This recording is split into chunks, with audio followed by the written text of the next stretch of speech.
Brosplay! Welcome back. Unfortunately, you can't. I can't go any further without the key to the palace or whatever. And this guy tells me about. Oh yeah, he gives me a snap seed, which is pretty cool. Would have been cooler if he gave you the fucking key. Yeah. Shift. Shift mat. Tanami aside. Yes, this is a boss down here, but I need a key from my father, Owl. Your father is Owl. For I am son of Owl. Oh, that's why she called you an SOW or an SOO. A sow? Yeah. Okay. Son of Owl, but it's actually an SOO. So, what do you call a documentary that's supposed to be about something scary? Like, I don't know, like making a murderer, a documentarian? Like a thriller documentary? No, a document scary. A docu-scaryment. A Scarumentary? A Scarumentary! Okay, so that's what we'll go with. Scarumentary! So I watched an accidental Scarumentary the other day. It was, have you ever heard of the, I actually forget where it was. I think it was Ohio. But have you ever heard of the Ohio balloon record? What? So Ohio wanted to set a world record for the most balloons released. So they had this massive event where they put a huge net over top of like the main square in their town. Okay. And then they had volunteers blow up 1 million balloons and feed them up into this net. And then they released all the balloons all at once. Okay. So I'm watching this thing and it's a little like Vice piece. But there's no actual documentarian. It's just news clips from back then. Okay. So it's all about them getting really excited about the balloons and like they're talking about how they're going to set this record. And then they release all of these balloons. The balloons, first of all, are this horrible disaster. There was supposed to be 60% of them were supposed to land in this one area. Only 10% of them ended up there. The rest ended up in Canada. Oh no! Most of the balloons actually ended up in Canada, but what's Don't more do that than so that, close to our country, man. What's more than that is so many of them landed out on the harbor that these 2 men went missing and they couldn't find them because now there was millions of balloons everywhere, and the balloons were all brightly colored like the guy's vests would have been. Oh.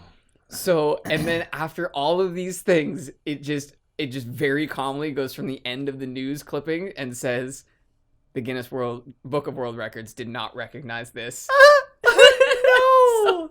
So they did not understand environmental disasters back then the way we do now. What year was this? This was in the 80s. Oh, yeah. Okay. Yeah. I'm like, how did I not hear about this if this was happening recently? Yeah, and it's amazing that a group of people would think, yes, let's release a shitload of plastic into the environment for a world record. It was just so bananas watching them all be so nonchalant about it. Well, the 80s was just a time of giant excess, right? Giant TVs and wooden houses and stuff.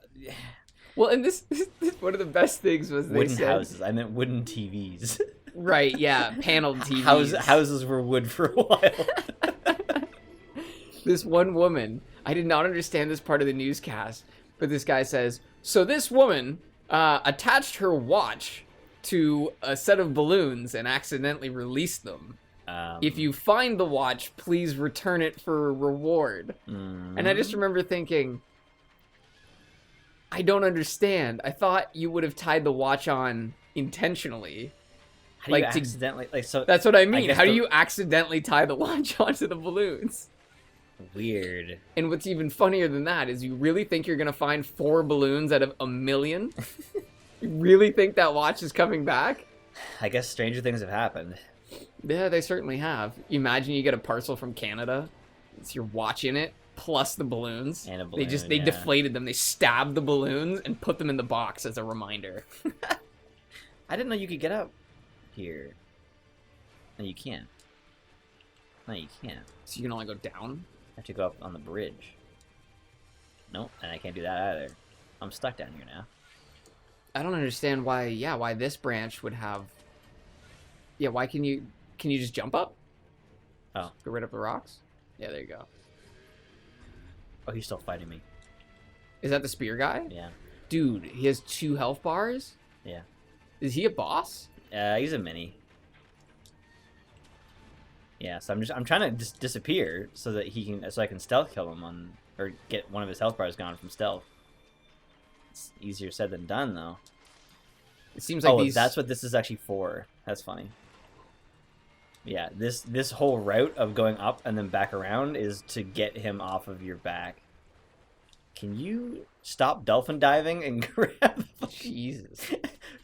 grab the thing? I really didn't like that green orb indicator when I first started playing the game. Because the first level is filled with, like, you can grapple like anything so that they're teaching you how to use it.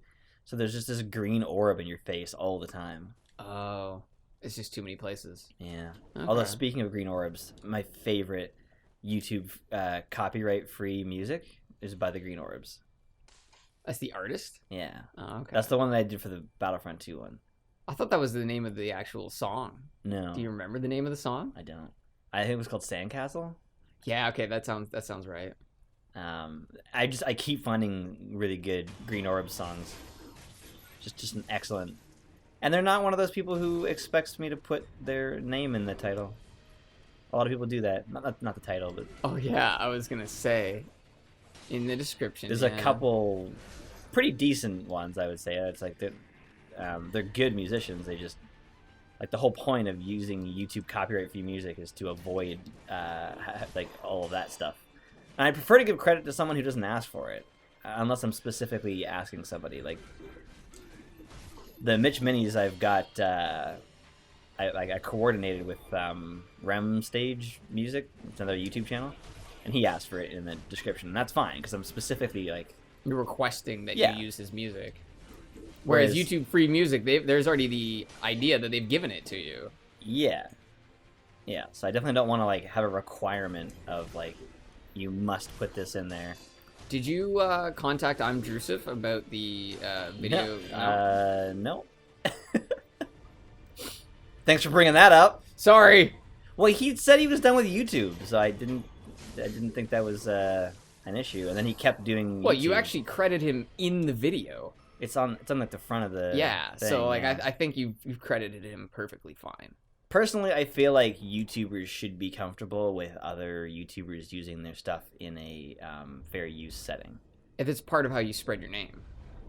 I don't mean like I'm not gonna say like I'm paying him an exposure. Like I clearly used his song there because I felt it was appropriate to what I was creating and I wanted to use it. I would never pay someone an exposure unless I was doing like a competition of like, submit your music and it might be used on this thing. That's Well, like as much a as good that's an example. asshole thing to say to someone when they've asked for compensation, that is the way of our current entertainment model. You go on other people's podcasts. You don't get paid to do that. But what it does is okay, I see where you're going with that. right, and I think that there's room for that because I can't imagine it's easy to make money as a music YouTuber. Nope. Right, It's really so not easy to make YouTube, just money on YouTube. They don't make it easy. right, and it just seems like if someone's trying to use something in a fair use setting, which is going to make your music look good, it's not like you took his song and put it in some sort of like some sort of joke. Like Right. you used it to make this really awesome thing, Thanks. and also it's a cover. Yeah. Right, so it's not actually like it's his version, but it's not his song. Which, so there's funny an enough, aspect of that. You don't actually. That doesn't. Covers are not covered under fair use. Isn't that interesting? So you actually have to go to the person who made it and get their permission to make a cover. Yeah. Isn't that interesting? That does. I mean, until they give and if they don't give you, I mean, if they don't ever give you a hard time, then I guess it's fine. But officially, no, because that is considered because it is their intellectual property. Motley Crue doesn't own just the sounds that they made to a song. They own the lyrics and the melodies and the rhythms, and in that order and in that style. So a cover, pretty much, if it's going to be a faithful cover, it's also probably not going to fall under fair use. Yeah, well, the weird thing is when you go to make money off of it. Right? If you just well, wanted yeah. to make this cover and distribute it, everything would be fine. But it's when that becomes, Well, no, not distribute. Actually, they're very specific about not distributing it. In fair use, like you can't make money off of the actual product itself. You have to make money through advertisements for sponsorships. Well, yeah, like what I meant was just like making a song and then distributing that song out to people just because you enjoyed it. Oh, right, okay. That would be a different. Oh, there's the key. Yeah. Is that your dad? Yeah. He's huge. He's fucking gigantic. Uh-oh. Good luck, father. He's dead. The fair use aspect is always a complicated issue. Yeah, and more people are bringing it up, and hopefully that something will eventually be done about it. But I don't see it being a soon thing. I don't really know if I feel that was a fair death. Yeah, I don't know how I felt about it either. I don't actually know how I'm supposed to get out of here. Like, this is pretty clearly guiding me here. Oh, there you go. Yeah, it's becoming more and more of a discussion on YouTube. But the problem is YouTube doesn't really have to change. I guess like Netflix has been doing a lot. Like they've been pushing really, really hard, even though they've been the top forever, and probably because they're afraid that, or not afraid, but mindful that eventually someone will come along and compete. And they're right. Now you've got Crave and Hulu and Prime. There's a lot of shit going on. And that's why they started making their own stuff. Right. And so YouTube is eventually going to have a competitor, and that's probably when they'll change. Because right now, that, though, but well, hopefully, right now the way that it works, I understand that like, if you couldn't just make a movie and take Drusev's music and throw it up there without asking him and have everything be fine, but he also couldn't come back and take all of my money. So yeah, he could sue you for a portion of the profits. Right. Or just the fact that you didn't use that he owns the rights and you didn't do that. I don't know exactly how it works, but if Marvel left a Coke can in a video, Coke couldn't come along and take all of the money from an Avengers film. And they especially couldn't do it for a month before someone decided whether it was theirs. The only time that they would be able to do that is if, let's say, you took a Coke advertisement and just verbatim used it as your own. Like, you just, at the end, instead of saying Coke, it says your product. They could maybe sue you for the whole profit because you've stolen their thing. Well, yeah, because that would just be like a complete copyright or a complete intellectual theft. Yeah. So, like, the way it works right now, you go and do something, and it's got somebody else's stuff in it. They say that's mine, and then you have and then they have a month. Like, you then appeal it, and they have a month to decide whether it's theirs, even though they were the one who already said it was theirs. So of course they're going to respond with, yes, that is mine. So you wait a month of not making money, and then they say yes anyway. So then you wait another month for another appeal, at which point you have to send them all of your personal information so that they can send you a fucking court summons if they feel like they need to bring you to court over the situation, or they drop it. So best case scenario, you're waiting 2 months to make any money off of something you created. And there's no burden of proof on claiming something. You can make completely original work, and someone can say, that's mine. And then now you're just waiting 2 months to solve the issue. That's what doesn't make any sense. Yeah, it's a lot of horse shit. Well, what really doesn't make sense is that all of the money being made, I thought it was an escrow situation now, where all the money being made was stored until the resolution. But you can't make that money until it's decided. Right, which so is you 2 don't months. get it until the end. But you get that 2 months of pay. It's not like you start monetizing 2 months in. I don't exactly know how it works. We don't monetize, and so it's hard to say. Well, and that's one of the issues with having monetization in that sense, where you've, like, when you monetize your video, you are getting a small portion of the advertising that's over the video, which means you are now tied into the advertiser game. Right. And you're not choosing the advertisers. That's the weird part That's the about problem. It, yeah. That's why when you have ads embedded into your video, it's so much more natural because you have engaged that advertiser. They are paying you directly for that advertisement. Yeah. I'm not crazy about it personally. The embedded ones? Yeah, because I don't want it just to be there, like over top of what I've created, like forever. No matter when you watch that, it's like, oh yeah, and that video was brought to you by Squarespace. But that's the advantage because they'll pay a shitload more to have it permanently there. Right. Right. That's not to say that I don't want to do it. I just don't really. I would much prefer to make the money directly from the people who watch. Take it through Patreon or whatever it is. That way, you can. That way, there's this direct experience of people accepting or acknowledging what we do and rewarding us for giving them something. It's a two-way street rather than this unnecessary third party bringing the money in, you know? Yeah, absolutely. Well, if you can do something like that, like Jim Sterling's son, who has enough Patreon followers that he goes without ads on a particular video series. There's still advertisements because people copyright claim them. Isn't that funny? Are you kidding? Like, there's advertisements, he just doesn't make the money.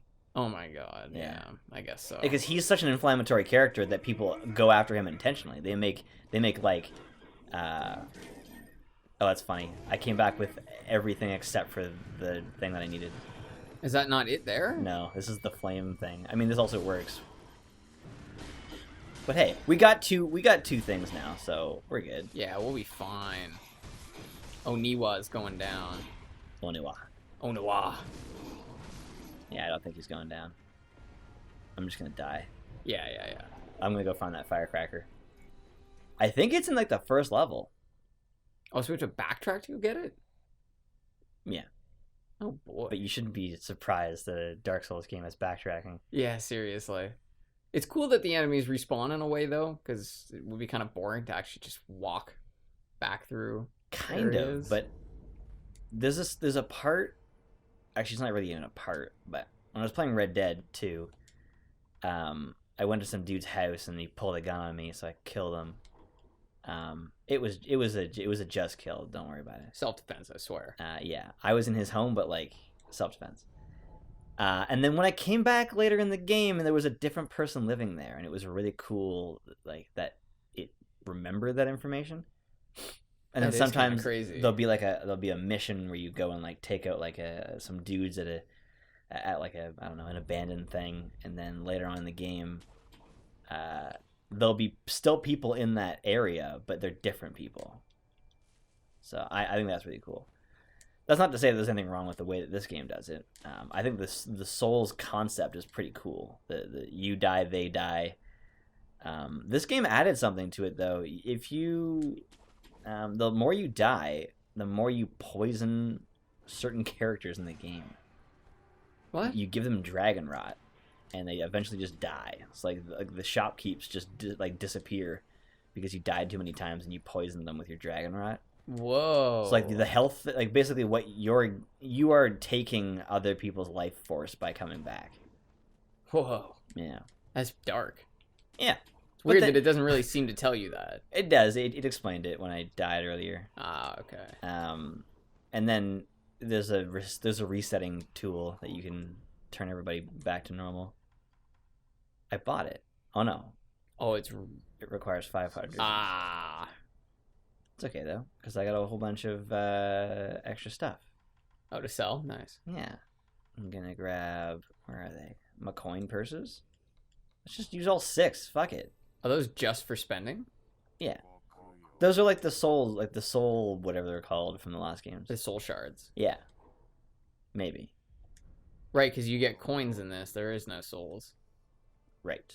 And you don't lose your souls either. I mean, you lose half of them. You don't have to come back and get them, which is a really cool change. That was actually like, I know that defines the series, going back and getting your shit, but I think it's actually one of the worst parts about the game.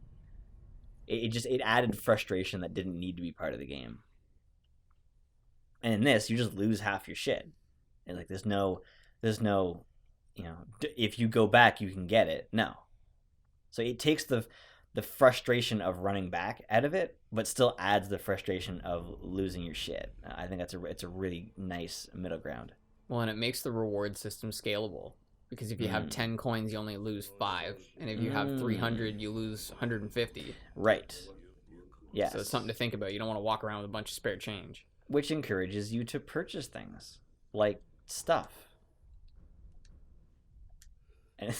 Great. And things. Great. Good job, buddy. All right. Yeah, I guess we'll see you guys. Or whatever. Yeah, we'll bring back a firecracker. Sure.